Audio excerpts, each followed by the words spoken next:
This is the Lone Crater YouTube. We hope this video helps. You begin by getting access to the SIM level controls on your device. Open the phone app and go straight to call settings. Once done, check for operator or SIM toolkit menus labeled GP services or call barring. You need the SIM PIN and your phone number handy because you will change network level options.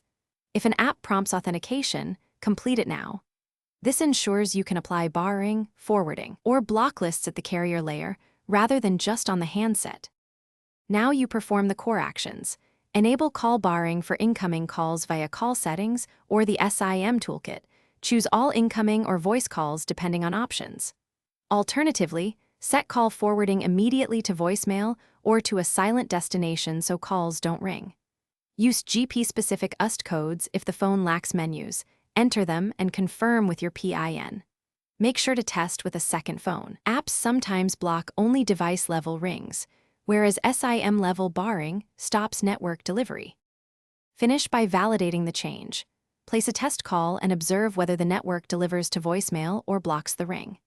If calls still come through, reboot the phone, re-enter the SIM PIN, and reapply call barring or forwarding.